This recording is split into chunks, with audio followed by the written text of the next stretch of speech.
Hello friends, कैसे हैं आप लोग। उम्मीद करती हूँ अच्छे होंगे। आप सबका स्वागत है आपके अपने यूट्यूब प्लेटफॉर्म लक्ष्य केंद्र पे। देखिए, आइए आज हम लोग नर्वस सिस्टम का 5th क्लास करने जा रहे हैं। पिछले क्लास में हमने फोरब्रेन का दो जो पार्ट था, थैलेमस और हाइपोथैलेमस, वो हमने देखा था। आज हम देखेंगे जो फोरब्रेन का लास्ट वाला जो भाग था, यानी कि जो सेरेब्रम था, उसके बारे में पढ़ेंगे। उसके बाद मिड ब्रेन के बारे में पढ़ेंगे और हिंड ब्रेन का कोई पार्ट एक पढ़ेंगे। और कल के क्लास में जो बचा हुआ होगा वो कल के क्लास में पढ़ लेंगे और कल ये चैप्टर आपका ख़त्म हो जाएगा। ठीक है, तो आइए चलते हैं। हमने बताया था कि नर्वस सिस्टम के कितने पार्ट होते हैं। नर्वस सिस्टम में ब्रेन पे हम लोग पढ़ रहे थे। ब्रेन के कितने पार्ट थे? 3 पार्ट। कौन कौन सा? फोरब्रेन, ये रिवीजन करवा रही हूँ मैं, पिछले क्लास में बता चुकी हूँ। मिड ब्रेन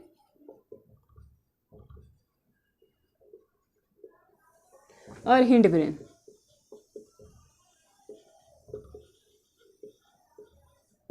यानी फोरब्रेन क्या होता है? अग्र मस्तिष्क, मिड ब्रेन मध्य मस्तिष्क और हिंड ब्रेन पश्चिम मस्तिष्क। ठीक है, फोरब्रेन में क्या आता है? एक बार मैं वीडियो देख लेती हूँ अच्छे से बन रहा है या नहीं।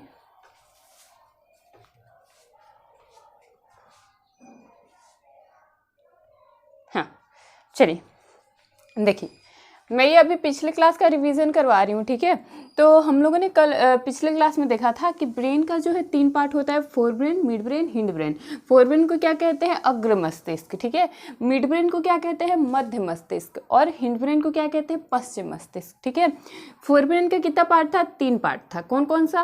पहला तो था थैलेमस, बता चुकी हूँ, इसके बारे में भी पढ़ा चुकी हूँ पिछले क्लास में, थैलेमस। दूसरा क्या था? हाइपोथैलेमस, ये भी बता चुकी हूँ।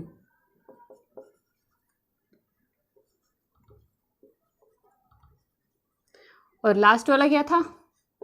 लास्ट था सेरेब्रम, जो हम लोग आज पढ़ेंगे। ठीक है, मिड ब्रेन का कोई पार्ट नहीं होता है। हिंड ब्रेन का भी 3 पार्ट होता है। पहला था पोन्स वेरोलाई,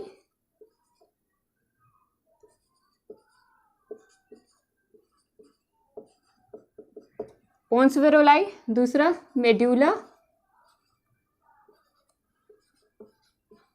ओब्लोंगाटा, ओब्लोंगाटा। और लास्ट वाला था सेरे बेलम। विजिबल है? सेरे बेलम। देखिए, फोरब्रेन का जो ये पार्ट होता है ना, सेरेब्रम होता है, और हिंड ब्रेन का क्या होता है? सेरेबेलम होता है। ठीक है, इन दोनों को आप लोग याद रखिएगा, थोड़ा कंफ्यूजन क्रिएट करता है ये। चलिए, विजिबल है। चलिए, आज हम लोग थैलेमस के बारे में पिछले क्लास में पढ़ चुके हैं, हाइपोथैलेमस के बारे में पढ़ चुके हैं। आज हम लोग पढ़ेंगे सेरेब्रम के बारे में, मिड ब्रेन के बारे में, और अगर और ज़्यादा टाइम मिला तो हम लोग पोन्स वेरोलाई के बारे में पढ़ेंगे। ठीक है, ये दोनों चीज़ें हम लोग कल के क्लास में पढ़ेंगे। ठीक है, तो चलिए आज हम पढ़ते हैं सेरेब्रम। सेरेब्रम क्या होता है? ठीक है, चलिए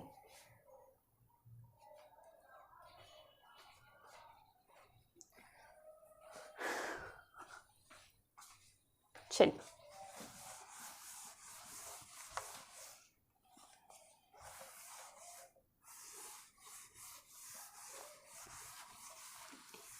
तो क्या पढ़ेंगे हम लोग?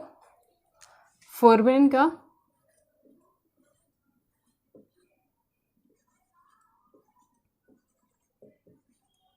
यानी अग्र मस्तिष्क,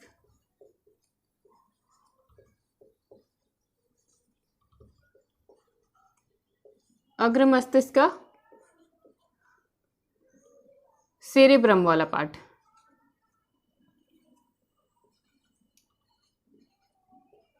ठीक है, सेरेब्रम, जिसको हम क्या बोलते हैं? प्रमस्तिष्क।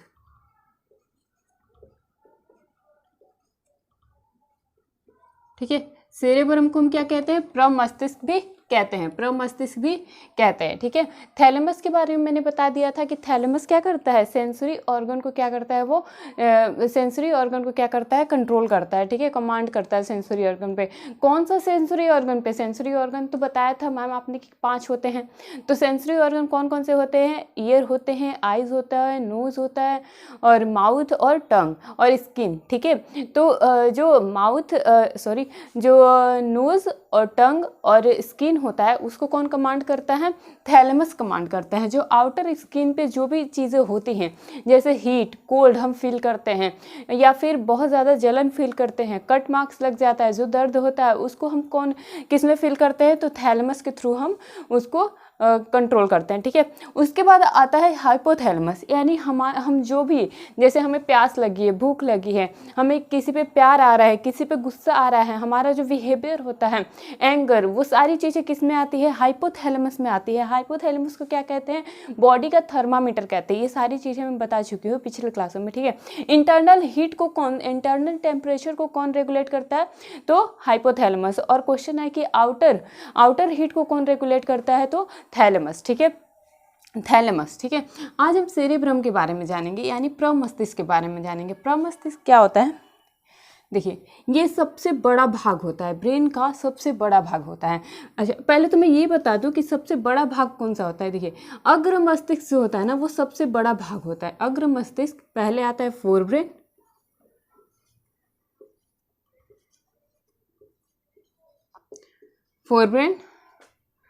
उसके बाद हिंड ब्रेन,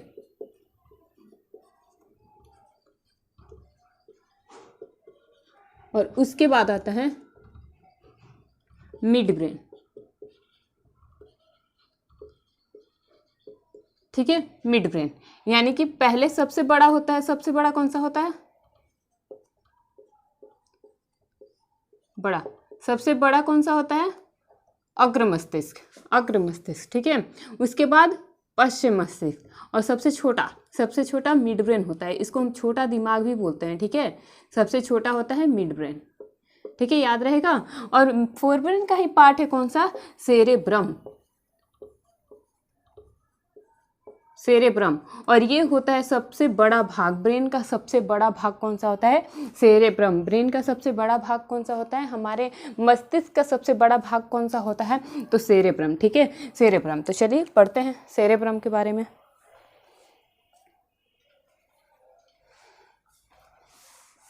ये आप लोग उतार लेंगे जल्दी से।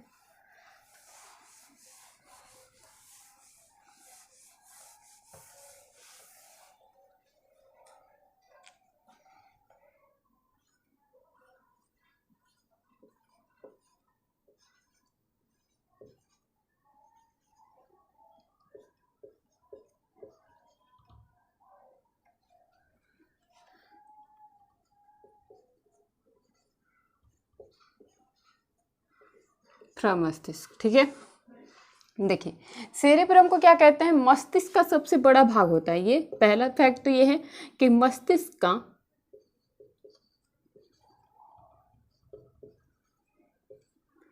का सबसे बड़ा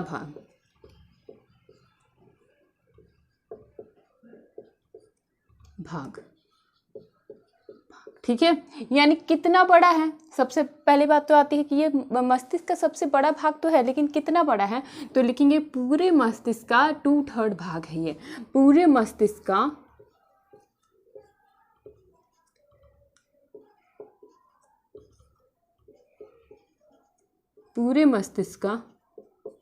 2/3 भाग, ठीक है। इसे बुद्धि वाला दिमाग भी कहते हैं,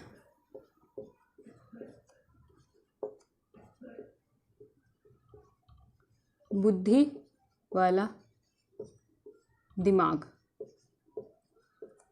ठीक है। बुद्धि वाला दिमाग। अब देखिए इसमें कैसे कार्य प्रणाली होती है, सेरेब्रम का कैसा कार्य प्रणाली होता है ये हम लोग जानेंगे। तो देखिए सेरेब्रम में ना क्या होता है कि जो भी चीज़ हम सीखते हैं, जो भी चीज़ हम पढ़ते हैं, या फिर हम किसी भी चीज़ को देख के स्मरण करने की जो कोशिश करते हैं वो चीज़ें आती हैं। जैसे हम जो भी देखते हैं वो क्या रह जाता है, हमें याद रह जाता है।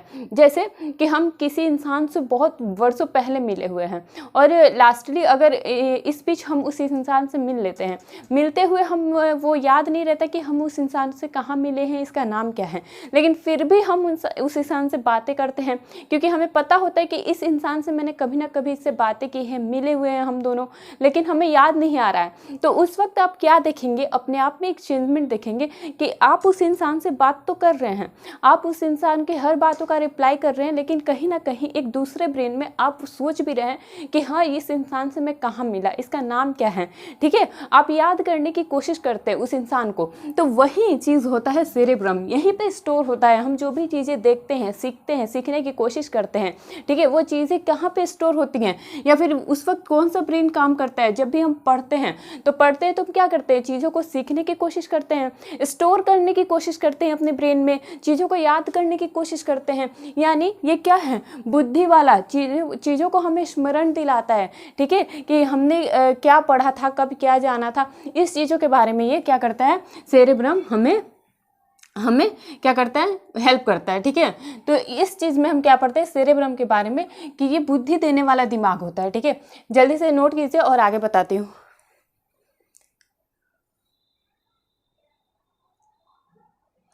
देखिए और एक फैक्ट जानिए कि ये भाषण और जो वर्डिंग होते हैं उसको हेल्प करता है जानने में, ठीक है। हम किसी से बात कर रहे हैं तो उस वक्त हम किस प्रक्रिया से बात कर रहे हैं, हमारी पर्सनालिटी क्या है, उस वक्त बात करने का तरीका क्या होता है।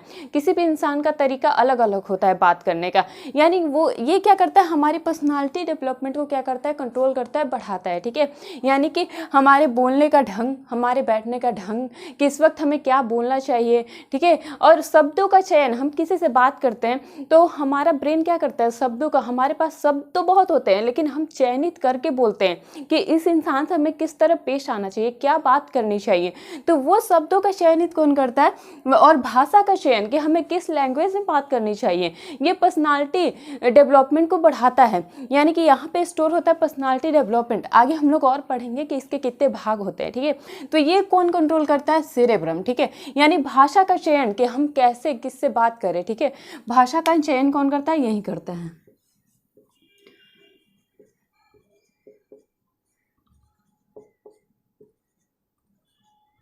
भाषा का चयन, ठीक है।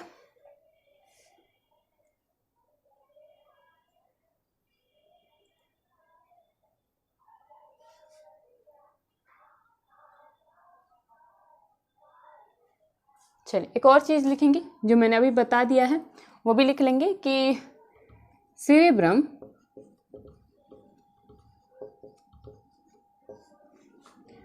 उन चीज़ों को, विजिबल है, 1 सेकेंड,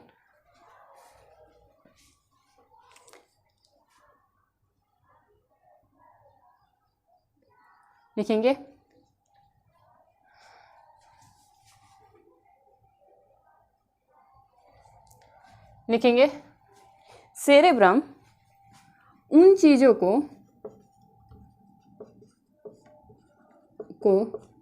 याद करने में महत्वपूर्ण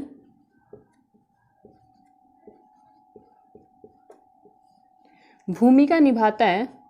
अगर विजिबल नहीं होगा तो आप लोग सुन के मेरी आवाज़ लिख सकते हैं, हिंदी तो आप सब लोग को लिखने आता होगा। तो सेरेब्रम उन चीज़ों को याद करने में महत्वपूर्ण भूमिका निभाता है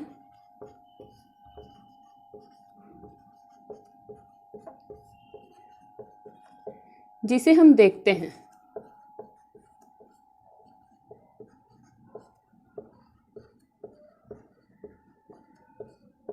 यानी हम कोई मूवी देख के आए, अगर हम कोई मूवी देखने गए, मूवी देख के आए, यानी और हम घर आए तो हमसे किसी ने सवाल किया, मेरे से सवाल किया कि बताओ कि मूवी की स्टोरी क्या थी। तो वो मूवी की स्टोरी कहाँ पे गेन है, कहाँ पे संग्रहित है, तो सेरेब्रम में।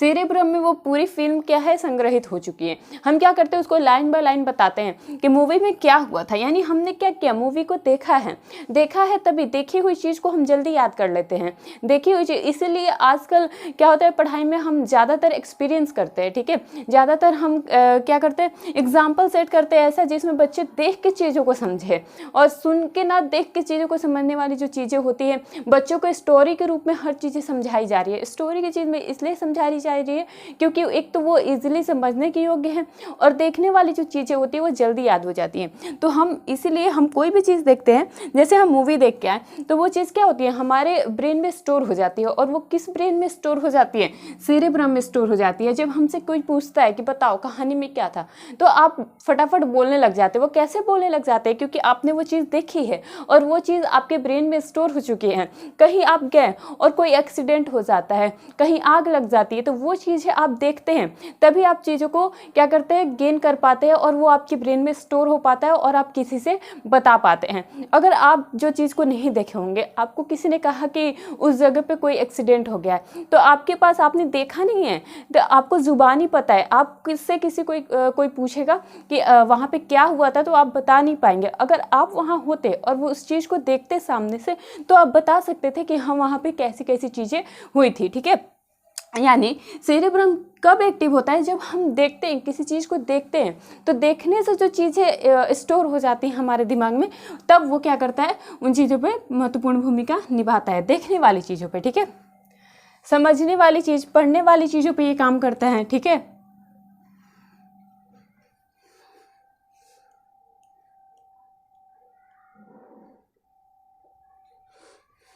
चलिए एक और लाइन लिखिए कि ये पढ़ने, सोचने, लिखिए यह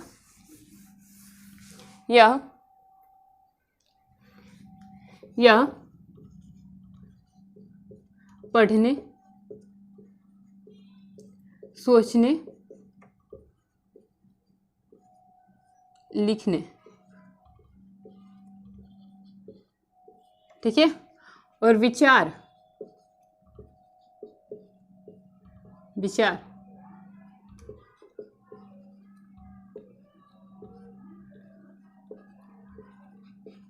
विचार प्रकट करने को नियोजित करती है।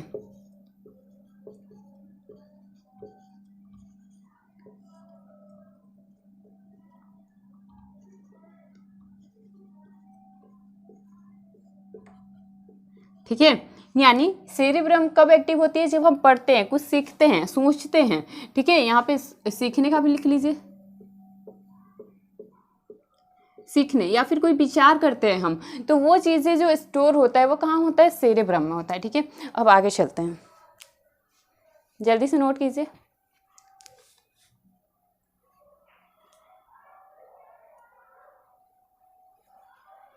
देखिए ये ब्रेन हमारे दिमाग में होता कैसे है, सेरेब्रम 2 पार्ट में ऐसे बटा हुआ होता है लगभग।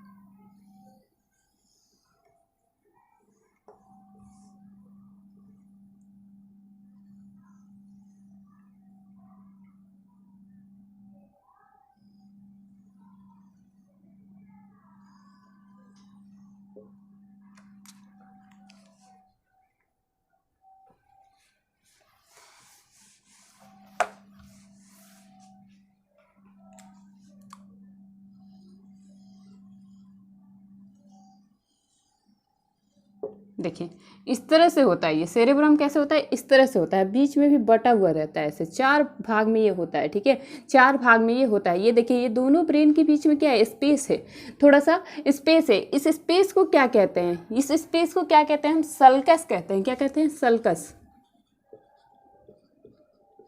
सल्कस,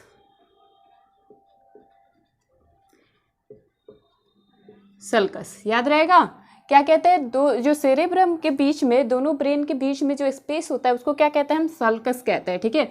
जब यही स्केल किसी किसी बच्चों में यही सल्कस जो होता है ना, उसकी स्पेस की जब दूरी बढ़ जाती है, जब ये स्पेस बढ़ जाता है ना, यानी जो बच्चा होता है वो मंद बुद्धि का होता है। यानी इस तरह से कुछ संरचना इस ब्रेन की हो गई, ऐसे ये इस तरह से, मतलब ज़्यादा स्पेस, देखिए ये ज़्यादा स्पेस हो गया ना, तो जब ये स्पेस बढ़ जाती है ना तो कैसा होता है, बच्चा मंद बुद्धि का हो जाता है। बच्चा कैसा होता है, मंद बुद्धि, मतलब उसे कोई भी चीज़ बहुत ही देर से याद होती है, समझ आती है, यानी ठीक है। मंद बुद्धि इसी को तो बोलते हैं कि चीज़ों का देर से समझ में आना, देर से याद होना, ठीक है। तो इसी को कहते हैं, जब ये सल्कस का स्पेस बढ़ जाता है, लिखेंगे जब सल्कस का स्पेस बढ़ जाता है तो बच्चा क्या होता है, मंद बुद्धि हो जाता है। यहीं पर लिख लेंगे, यहाँ पे लिखिए, जब सल्कस क्या होता है, ये दोनों ब्रेन के बीच का स्पेस होता है। कौन सा दोनों ब्रेन, सेरेब्रम, ठीक है। जब सल्कस के बीच का स्पेस बढ़ जाए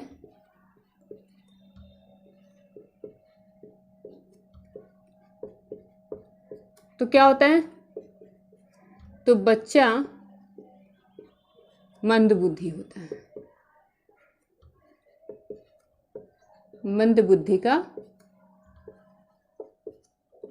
होता है, ठीक है। यानी माइंड का जो दिमाग का डेवलपमेंट है वो धीरे धीरे होता है, बहुत ही धीरे धीरे होता है, ठीक है।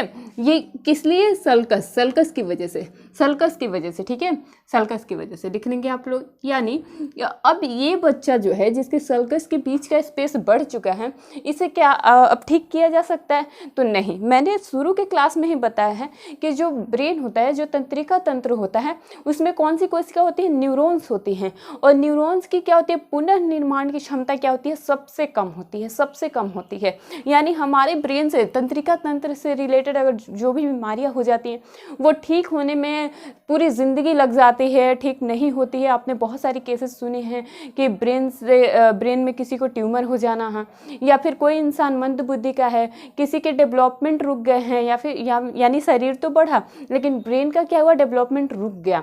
यानी कोई इंसान पागल है, तो पागल होता है तो उसे क्या ठीक किया जा सकता है, नहीं। कुछ सुधार हो सकता है, कुछ मात्रा में सुधार हो सकता है। क्यों, क्योंकि जो ब्रेन की जो नर्व्स होती है, जो न्यूरॉन्स होती है, वो क्या होती है, पुनः निर्माण नहीं करती हैं। यानी अगर वो डैमेज होती है तो वो मर जाती हैं, उसके बाद फिर उनका फॉर्मेशन होता है, ठीक है। यानी जो न्यूरॉन्स होती है उनकी पुनः निर्माण की क्षमता क्या होती है, सबसे कम होता है। यानी इसीलिए हमारे तंत्रिका तंत्र से रिलेटेड हमें जो भी बीमारियां होती हैं उसे ठीक करने में काफ़ी दिन लग जाते हैं, या फिर नहीं ठीक हो पाता है, या फिर बहुत कम चांस होते हैं, बहुत कम % होते हैं चीज़ों को ठीक होने में, या फिर लंबी प्रोसेस होती है चीज़ों को ठीक होने में, ठीक है। इसलिए क्योंकि न्यूरॉन्स जो होती हैं वो क्या होती हैं, न्यूरॉन्स जो होती है वो पुनर्निर्माण की क्षमता उनमें कम होता है, ठीक है। देखिए इसमें क्या होता है, ये पूरा क्या है, सेरेब्रम है, समझिए ये पूरा क्या है, सेरेब्रम है, ये पूरा क्या है, सेरेब्रम है। ये देखिए चारों लोब का नाम है, ये क्या है, first lobe, second lobe, third lobe और फोर्थ लोब, ठीक है। ये देखिए फर्स्ट, सेकेंड, थर्ड, फोर्थ, ठीक है। ये देखिए इसको हम कहते हैं फ्रंटल लोब। क्या कहते हैं, फ्रंटल, फ्रंट में है ना इसीलिए फ्रंटल लोब, ठीक है, फ्रंटल लोब।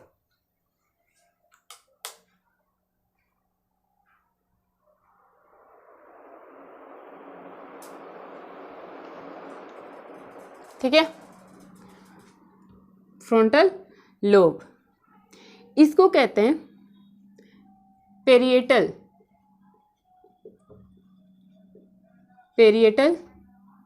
लोब, ठीक है। ये है फ्रंटल लोब, ये वाला, ये है पेरिएटल लोब, ठीक है। और ये होता है ओसिपिटल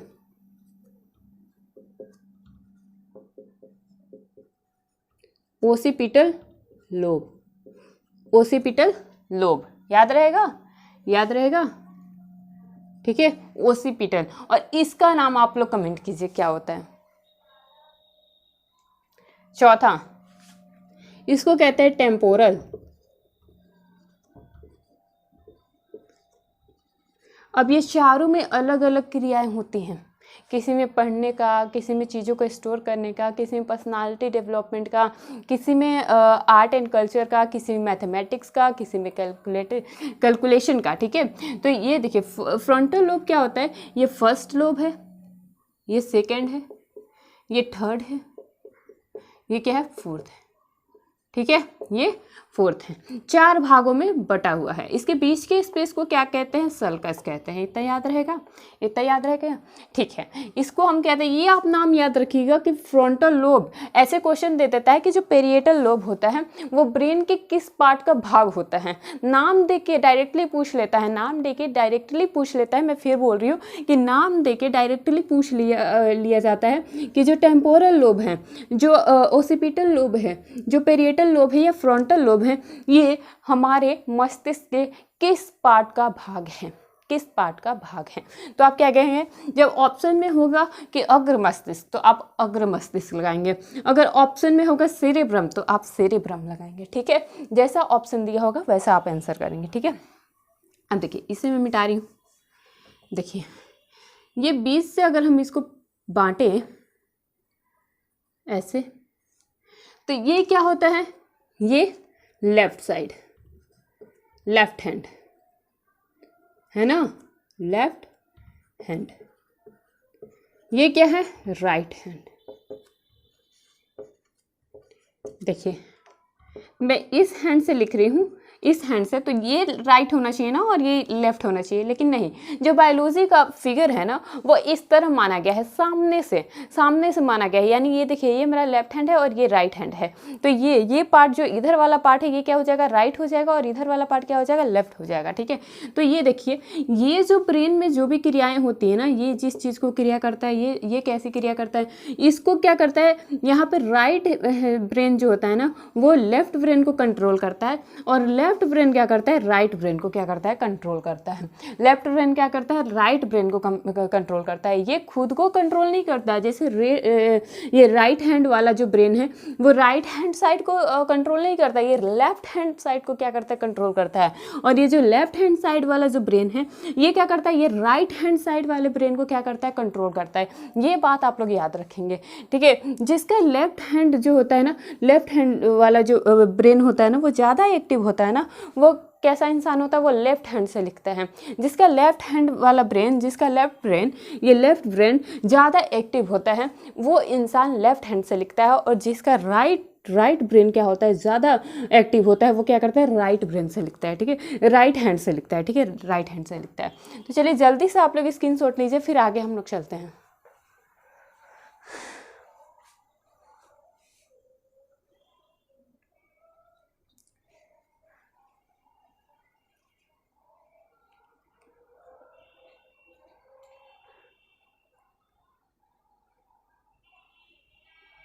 चलिए अब लिखेंगे, लेफ्ट ब्रेन राइट ब्रेन को कंट्रोल करता है और राइट ब्रेन लेफ्ट ब्रेन को कंट्रोल करता है। यहाँ पे लिखेंगे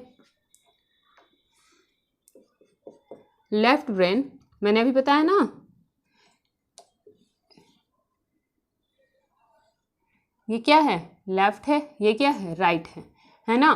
तो ये क्या करता है, राइट ब्रेन लेफ्ट को कंट्रोल करता है और लेफ्ट वाला किसको करता है, राइट को। तो वही लिखेंगे, लेफ्ट ब्रेन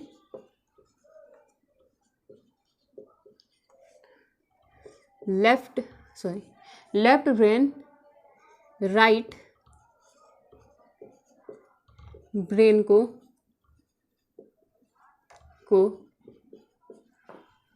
कंट्रोल करता है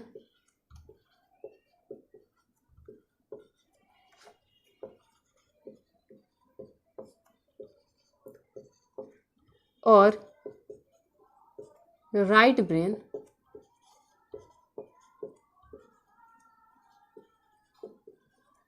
लेफ्ट ब्रेन को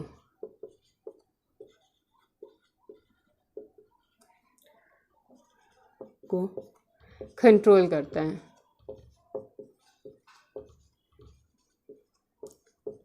आप लोग अपना हैंड रिटन नोट्स बनाते जाएंगे। मैं एक एक चीज़ यहाँ पे बोर्ड पे लिखती हूँ ताकि आप लोगों को समझने में और लिखने में आसानी रहे, ठीक है। आपके हैंड रिटन नोट्स होंगे तो आपको ज़्यादा चीज़ें समझ में आएंगी। एग्ज़ाम के वक्त आपको केवल रिवीजन करने का रह जाएगा कि जैसे ही एग्ज़ाम आया आपने अपने कॉपी पलटे जो आपने नोट्स बनाए हुए हैं और उसको रिवाइज़ किया और चले गए एग्ज़ाम देने, ठीक है। तो ये काफ़ी इंपॉर्टेंट होता है कि आप अपने हैंड रिटन नोट्स तैयार करें, ठीक है। देखिए हो गया, लेफ्ट ब्रेन क्या करता है, राइट ब्रेन को कंट्रोल करता है, और राइट ब्रेन क्या करता है, लेफ्ट ब्रेन को कंट्रोल करता है। आगे लिखेंगे कि जिस व्यक्ति का या फिर जिसका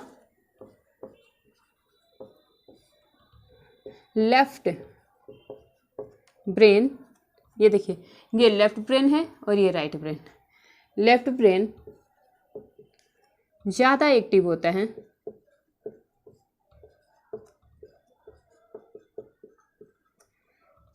वो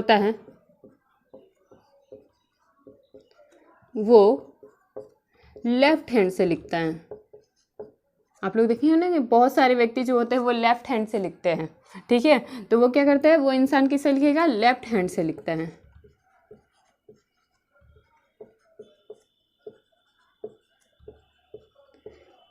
और इसके जस्ट अपोजिट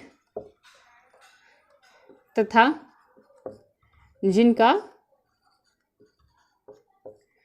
राइट ब्रेन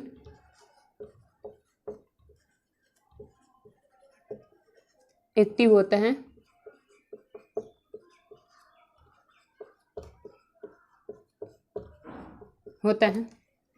वो राइट हैंड से लिखता है, ठीक है। जल्दी से आप लोग स्क्रीनशॉट लीजिए, आगे चलते हैं।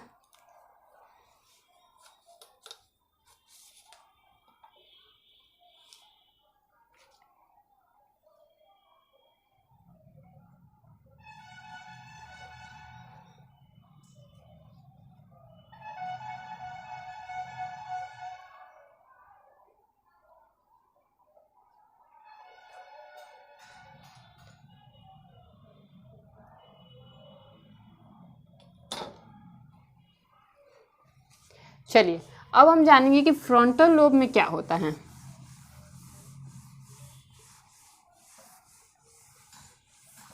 फ्रंटल लोब में कैसी कैसी क्रियाएं होती हैं।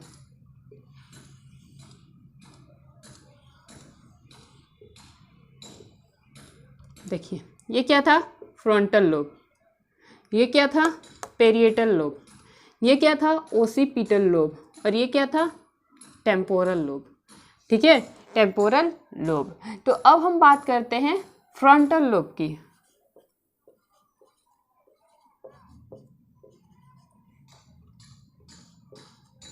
इसमें क्या क्या चीज़ें आती हैं, फ्रंटल लोब में क्या क्या चीज़ें होती हैं।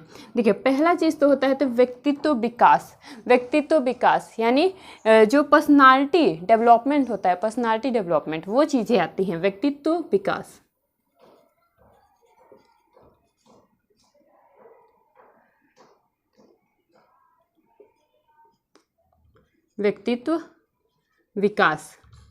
व्यक्तित्व विकास का मतलब क्या होता है, व्यक्तित्व विकास का मतलब होता है कि हम किस सोसाइटी में किस तरह बिहेव करते हैं, हमारे बोलने का ढंग, हमारी बात करने का ढंग, किसी भी मैटर को सॉल्व करने का ढंग क्या होना चाहिए। तो वो किस में आता है, हमारे बैठने का ढंग, बोलने का ढंग, उठने का, चलने का, ये जो चीज़ें ढंग होती हैं ये किस में आती है, व्यक्तित्व के विकास यानी जो पर्सनालिटी डेवलपमेंट होता है, यानी कुछ भी पहनने का ढंग, ठीक है, वो रहने का ढंग। तो ये सारी चीज़ें किस में आती है, व्यक्तित्व विकास में आती है, पर्सनालिटी डेवलपमेंट में आती है कि वो आपके रहन सहन कैसा है, वो सारी चीज़ें आती है व्यक्तित्व विकास में। यानी वो चीज़ें कहाँ आती हैं, फ्रंटल लोब में। आपकी जो यादाश्त है, यादाश्त यानी कोई चीज़ हमने पढ़ा है और अचानक से वो चीज़ें हमारे सामने आ जाती हैं। यानी 10 साल पहले हमने कोई चीज़ पढ़ा है और अचानक से वो चीज़ें हमारे सामने आ जाती है, कोई चैप्टर, कोई चीज़ें जो हमने पढ़ी है, कोई टॉपिक जो हमने पढ़ा है, वो अचानक से हमारे सामने आ जाती है। तो क्या होता है, कहीं ना कहीं वो चीज़ें हमें याद आने लगती है कि हमने ये चीज़ कहीं ना कहीं इन पास्ट या प्रेजेंट कहीं ना कहीं ये चीज़ें पढ़ी हुई हैं, कहीं ना कहीं ये चीज़ें देखी हुई हैं, ठीक है। या फिर कोई साइट हम 10 साल पहले, 5 साल पहले कहीं घूमने जाते हैं और उसके बाद अपने 15 साल या फिर लाइफ में हम कभी भी उस जगह पे जाते हैं तो कुछ ना कुछ मेमोरीज हमारे दिमाग में होती हैं, कुछ ना कुछ यादें वहाँ की हमारे दिमाग में प्रेजेंट होती हैं। वो चीज़ें कहाँ होती हैं, वो चीज़ें कहाँ स्टोर होती हैं, तो वो चीज़ें स्टोर होती हैं फ्रंटल लोब में, ठीक है, फ्रंटल लोब में। इसके बाद लिखिए इच्छा शक्ति।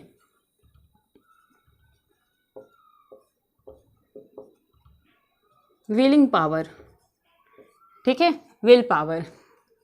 उसके बाद बुद्धि, बुद्धिमत्ता, ठीक है। इसके बाद बताइए आप लोग, व्यक्तित्व विकास, याददाश्त, इच्छा शक्ति। इसके बाद आता है एकाग्रचित, एकाग्रचित होना, एकाग्रता,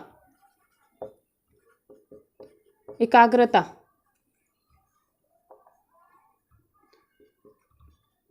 ठीक है। इतनी सारी जो चीज़ें होती हैं वो फ्रंटल लोब में क्या होती हैं, स्टोर होती हैं और वो चीज़ें हमारे लाइफ में कहीं ना कहीं काम आती हैं। यानी ये जो है ना सेरेब्रम, ये क्या करता है, ये चीज़ों को स्टोर करता है। जो हम सीखते हैं पढ़ने के टाइम क्या करते हैं, हम चीज़ों को सीखते हैं, तो वो चीज़ों को स्टोर कौन करता है, सेरेब्रम। यानी कि ये क्या है, एक स्टोर हाउस इसको हम बोल सकते हैं। चीज़ों को स्टोर करके रखता है, ये केवल चीज़ों को क्या करता है, स्टोर करके रखता है। ये देखिए, व्यक्तित्व का विकास, कैसा होना चाहिए आचरण हमारा, याददाश्त, हमने कोई चीज़ देखी है बहुत साल पहले और आज जब हम उस चीज़ को देखते हैं तो कहीं ना कहीं उसकी यादें हमारे दिमाग में होती हैं, ठीक है, तो वो याददाश्त, ठीक है। इच्छा शक्ति, बुद्धिमत्ता, एकाग्रचित्ता, ठीक है, ये सारा किस में आता है, फ्रंटल लोब में आता है। अब हम चलते हैं पेरिएटल लोब के बारे में जानते हैं।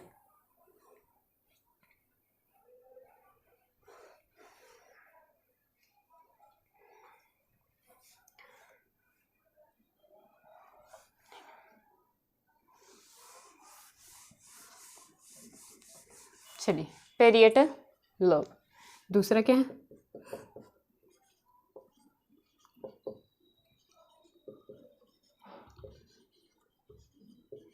देखिए इसमें क्या होता है, इसमें होता है लॉजिकल रीजनिंग, यानी तर्क शक्ति, लॉजिकल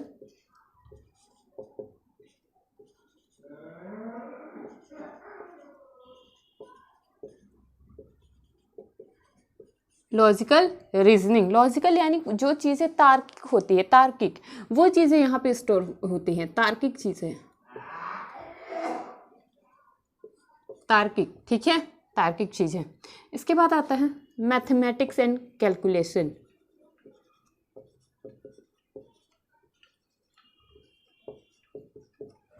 मैथमेटिक्स एंड कैलकुलेशन,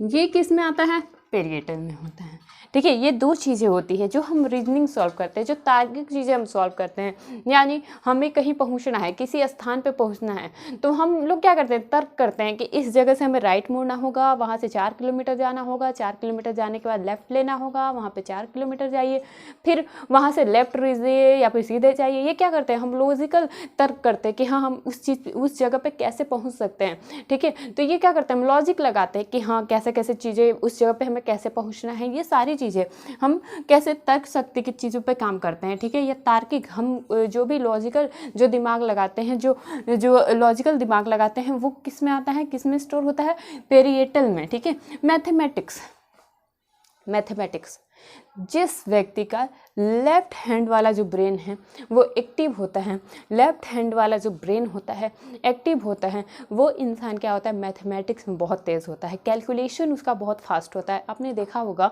कि बहुत सारे जो बच्चे होते हैं उनका मैथ्स बहुत अच्छा होता है, उनका कैलकुलेशन बहुत अच्छा होता है, उनका रीजनिंग बहुत अच्छा होता है, वो मिनटों में सेकेंडों में चीज़ों को किसी भी क्वेश्चन को ऐसे हल करके निकल जाते हैं। यानी क्यों, उनका जो लेफ्ट हैंड वाला ब्रेन है ना, लेफ्ट हैंड वाला ब्रेन है वो क्या होता है, एक्टिव होता है। ये किसका पार्ट है, लेफ्ट हैंड का होता है।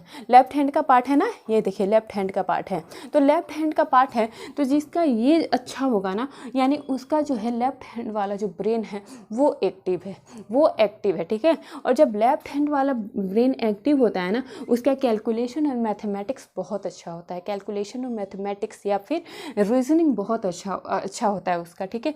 और वो लिखता किससे है, राइट हैंड से, क्योंकि लेफ्ट हैंड होता है। तो ये क्या करता है, लेफ्ट हैंड वाला ब्रेन क्या करता है, राइट हैंड वो क्या करता है, कंट्रोल करता है। ये अभी थोड़ी देर पहले मैंने बताया कि लेफ्ट हैंड वाला क्या करता है, इसको कंट्रोल करता है, और राइट हैंड वाला क्या करता है, लेफ्ट हैंड को कंट्रोल करता है। लेफ्ट हैंड क्या करता है, राइट हैंड वाले ब्रेन को कंट्रोल करता है, राइट हैंड वाले ब्रेन को कंट्रोल करता है, याद रहेगा।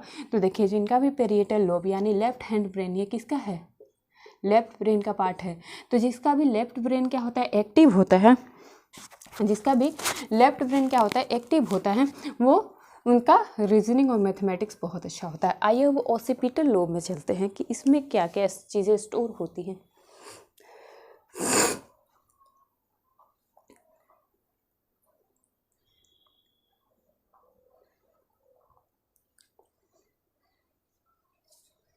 चलिए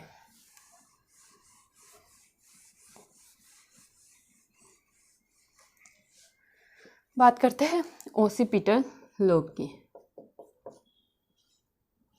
नोट्स आप लोग बनाते जाइएगा। ओसिपिटल लोब, ठीक है।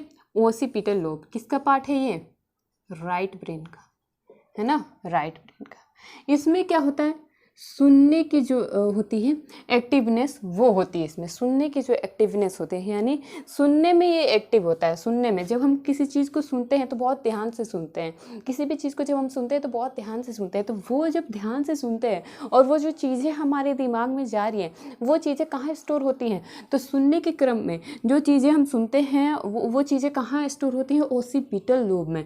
तो सुनने में एक्टिव,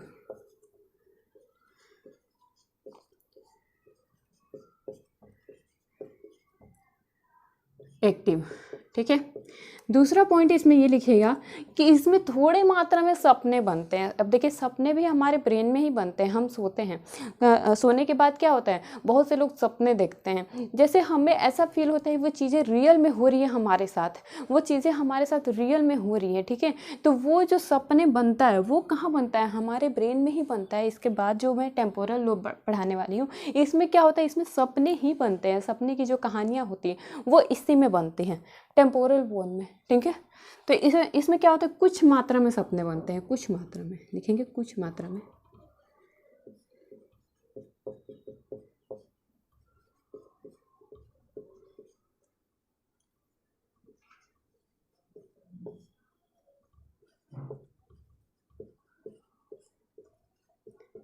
ठीक है, कुछ मात्रा में सपने बनते हैं। अब जाइए टेम्पोरल लोब के बारे में पढ़ते हैं।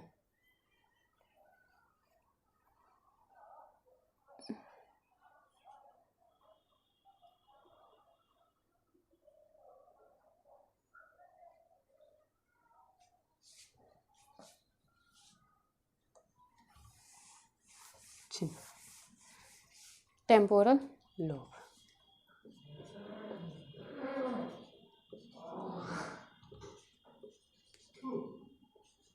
टेम्पोरल लोब लेफ्ट ब्रेन का पार्ट है। इसमें क्या होता है, सपने बनते हैं, सपने बनते हैं, फॉर्मेशन ऑफ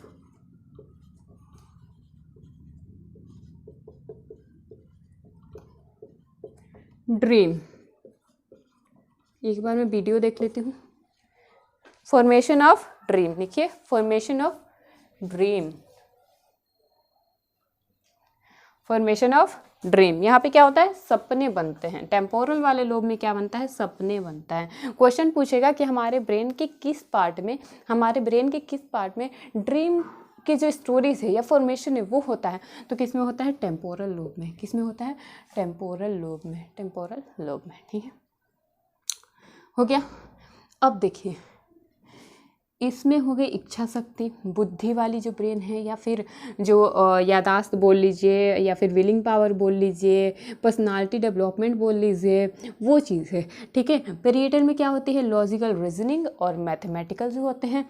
ओसिपिटल लोब में क्या होता है, सुनने की जो एक्टिवनेस होती है और थोड़े बहुत सपने बनते हैं। इसमें क्या होता है, सपना बनता है। और ये चारों चीज़ों को किस में कंट्रोल किया जाता है, ये चारों चीज़ों में जो भी आते हैं, जो भी आ रहा है, वो भी, ये सारी चीज़ें भी एक सीडी बोल लीजिए, उसमें आपको क्या होगा, स्टोर होगा। उसको हम क्या बोलते हैं, ये चारों भी स्टोर होते हैं किसी न किसी पार्ट में। ब्रेन के ऐसा एक पार्ट है जिसमें ये जो इन चारों को भी क्या करता है, स्टोर करता है। यानी इनमें भी तो कुछ स्टोरेज है, लेकिन इनको भी स्टोर रखता है, वो इनको भी स्टोर रखता है। कौन सा होता है बताइए, किसी को याद हो तो? उसका नाम है हिप्पोकैम्पस। हिप्पो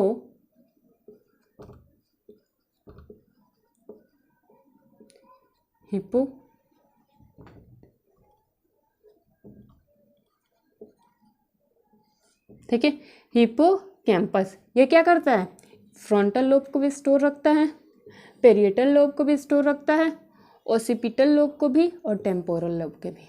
तो लिखेंगे, पहले तो इसको मिटाइए, उसके बाद हिप्पोकैम्पस के बारे में बताती हूँ।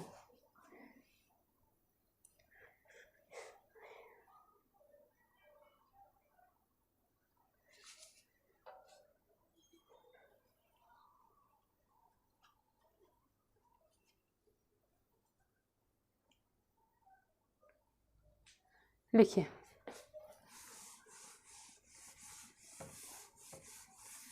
देखिए ये कैसे होता है।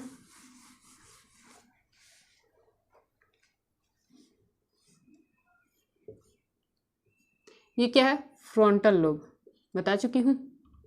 ये क्या है, पेरिएटल लोब।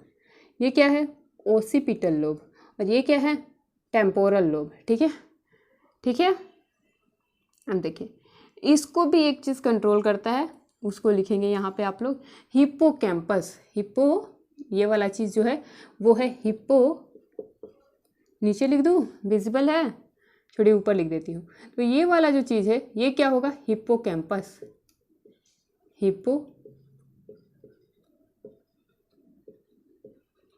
यानी ये इन चारों को, इन सभी चीज़ों को क्या करता है, स्टोर रखता है। इन सभी चीज़ों को क्या रखता है, स्टोर रखता है। ठीक है, इसको क्या कहते हैं, storage memory of brain, storage memory of brain,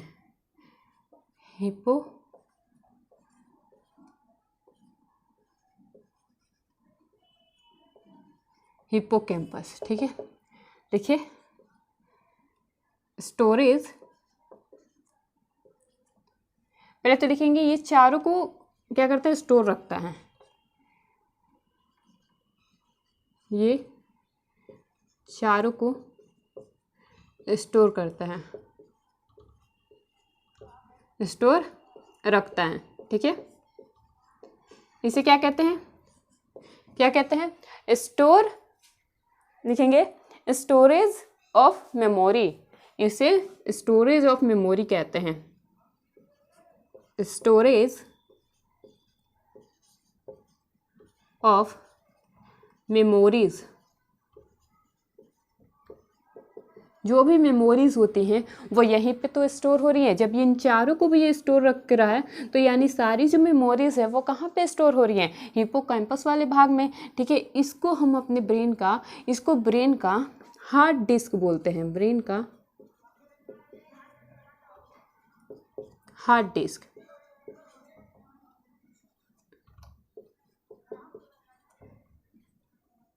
ठीक है, ब्रेन का क्या कहते हैं, इसको हार्ड डिस्क बोलते हैं, याद रहेगा,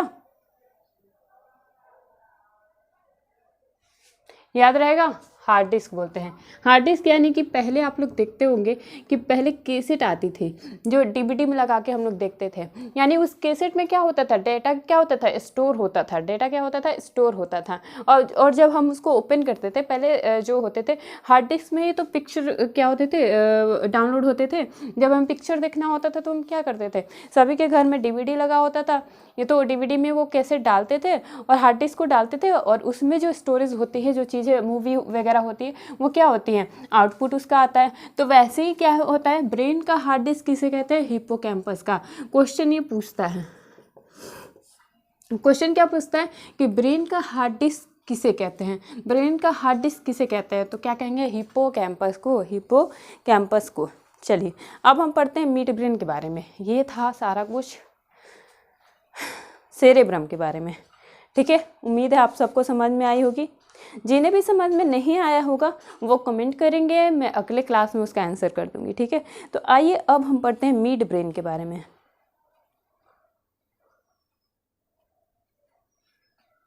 चलिए, यानी हमारा फोर ब्रेन वाला तीनों पार्ट खत्म हो गया, हमारा फोर ब्रेन खत्म हो गया। अब हम मिड ब्रेन पे आते हैं। मिड ब्रेन,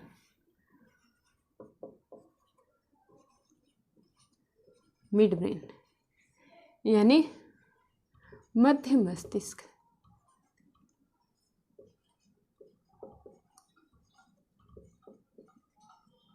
मध्य मस्तिष्क, ठीक है। ये क्या होता है, ये सबसे छोटा दिमाग होता है, सबसे छोटा भाग बोल सकते हैं, दिमाग ही बोल सकते हैं, सबसे छोटा दिमाग। ब्रेन का ही तो भाग है तो इसको दिमाग बोल सकते हैं, दिमाग, ठीक है।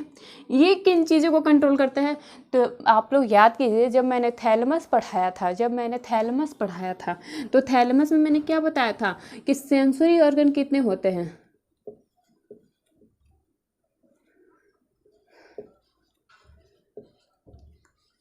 कितने होते हैं, 5 होते हैं। कौन कौन सा, ईयर,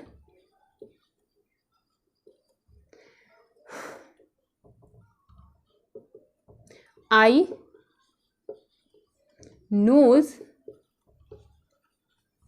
टंग और स्किन। और उस वक्त ये भी बताया था कि सेंसरी ऑर्गन होते क्या हैं। सेंसरी ऑर्गन क्या करते हैं, किसी ना किसी का चीज़ का हमें सेंस देते हैं, किसी ना किसी चीज़ का हमें क्या करते हैं, वो सेंस देते हैं, ठीक है। ईयर क्या करता है, सुनने का सेंस देता है, यानी संवेदना देता है, वो संवेदना देता है, सुनने की संवेदना दे रहा है ईयर। आई क्या करता है, देखने की संवेदना देता है। नोज क्या करता है, सूंघने की संवेदना देता है। टंग क्या करता है, टेस्ट का संवेदना देता है। और स्किन क्या करता है, टच का देता है, ठीक है। तो जो थैलेमस वाला पार्ट था, इसमें ये तीनों मैंने पढ़ाया था कि सेंसरी ऑर्गन के 3 भाग को, 3 ऑर्गन को कौन कंट्रोल करता है, थैलेमस। याद है आप लोग को,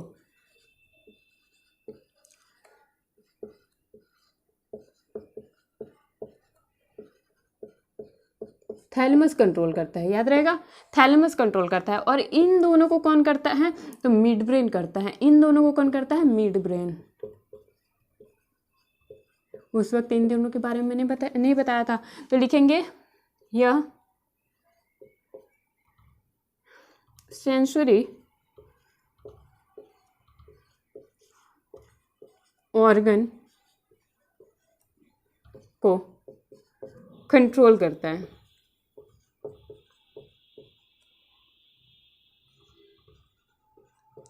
कौन से सेंसरी ऑर्गन को, 2। कौन कौन सा, ईयर और आइज। लिखेंगे EAR, ईयर, और दूसरा आइज को।